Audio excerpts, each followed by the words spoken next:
ಅದಕ್ಕೆ ಹೀಗೆ ಮೆರೀತಿದ್ದಾರೆ. ಅದೊಂದ್ಸಲಿ ತುಂಬಲಿ, you see the bad times. ಅಪ್ಪ, ನಿಮ್ಗೆ ಅವ್ರಗಳ ಬಗ್ಗೆ ಗೊತ್ತಿದ್ರು ಕೂಡ ಅವ್ರನ್ನೆಲ್ಲ ಯಾಕೆ ಸುಮ್ಮನೆ ಬಿಟ್ರಿ? ಸಮಾಧಾನ ಮಾಡ್ಕೊಮ್ಮ. ಇದನ್ನೆಲ್ಲ ನೋಡ್ಕೊಳ್ಳೋಕೆ ನಾನು ಭೈರವಿ ಇದ್ದೀವಿ. ನೀನ್ ಯಾಕೆ ಯೋಚನೆ ಮಾಡ್ತೀಯಾ? ಇಲ್ಲ ಇಲ್ಲ ಅಪ್ಪ, ನಾನಿವತ್ತು ಅವ್ರನ್ನ ನೋಡಿದ ಕ್ಷಣದಿಂದ ನನಗೆ ಅವ್ರ ಮುಖನೇ ಕಣ್ಮುಂದೆ ಬರ್ತಿದೆ. ನನಗ್ ಬೇರೆ ಏನು ಯೋಚನೆ ಮಾಡೋದಕ್ಕೆ ಆಗ್ತಿಲ್ಲ ಅಪ್ಪ. ನಾವ್ ಹೇಳಿದ್ವಲ್ಲ, ನಿನ್ನ ಕೋಪಕ್ಕೆ ನಾವು ಉತ್ತರ ಕೊಡ್ತೀವಿ. ನಿನ್ನ ಈ ಕನಸುಗಳನ್ನ ನುಚ್ಚನೂರು ಮಾಡಿದ್ದ ಓಂಕಾರ್ ಮುಂದೆ ನೀ ಎದ್ದು ನಿಲ್ಲಬೇಕು, ದೊಡ್ಡದಾಗಿ ಬೆಳಿಬೇಕು.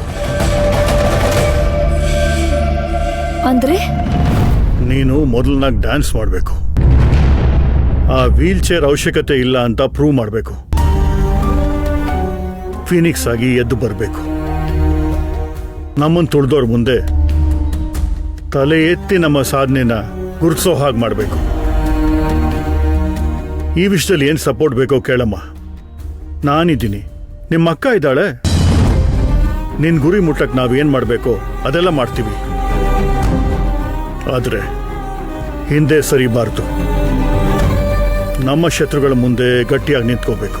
ಖಂಡಿತ ಅಪ್ಪ, ನೀವ್ ಹೇಳ್ದಾಗೆ ನಾನು ಮಾಡ್ತೀನಿ.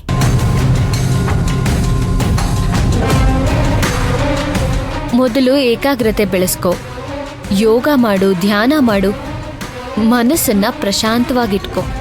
ಇದ್ರ ಜೊತೆಗೆ ನನ್ನ ಕೈಯಲ್ಲಿ ಆಗಲ್ಲ ಅನ್ನೋದನ್ನ ಮನ್ಸಿಂದ ತೆಗ್ದುಹಾಕು. ಡಾಕ್ಟರ್ ಹೇಳಿರೋದನ್ನೆಲ್ಲ ಸರಿಯಾಗಿ ಫಾಲೋ ಮಾಡು.